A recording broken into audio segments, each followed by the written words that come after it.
तेरा हुस्न रोशन है दोनों रंग तेरी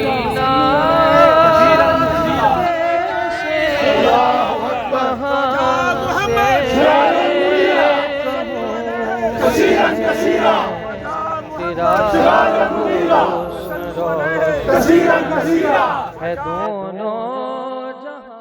सरबराह तंजीमुल अक़वाम पाकिस्तान साहबजादा अमीर अब्दुल कदीर अवान का चकवाल आमद पर शानदार इस्तकबाल किया गया। जगह जगह पर शहरियों ने अमीर अब्दुल कदीर अवान का इस्तकबाल किया। उनके इस्तकबाल के तमाम तर इंतजामात कारोबारी व समाजी शख्सियत काजी उमैर अजीज़, समाजी व सियासी शख्सियत मलिक हफीज़ अंजुम और मलिक काशिफ शहजाद ने किए। मौलाना अमीर अब्दुल कदीर अवान का बलकसर इंटरचेंज, J7 मॉल, तलागंज रोड, 15 चौक, भौन चौक और तहसील चौक पर शानदार इस्तकबाल किया गया और उन पर फूलों की पत्तियों की बारिश की गई।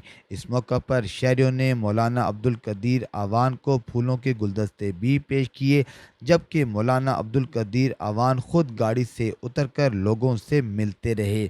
मीडिया से गुफ्तगू करते हुए उनका कहना था कि नबी बरहक हज़रत मोहम्मद मुस्तफ़ा सल्लल्लाहु अलैहि वसल्लम की ज़ात मुजस्सम रहमत है और कोई महफिल अल्लाह ताला और अल्लाह के महबूब रहमतुल लिल आलमीन के ज़िक्र के बगैर मुकम्मल नहीं। मौलाना अब्दुल कदीर अवान और उनके साथियों ने काजी उमैर अजीज़ और उनकी टीम के इंतज़ामात और काविशों को सराहा और शानदार इस्तकबाल पर उनका शुक्रिया अदा किया। कैमरामैन फैसल अनवर के साथ राजा साकिब अब्बास, ओशन न्यूज़, चकवाल।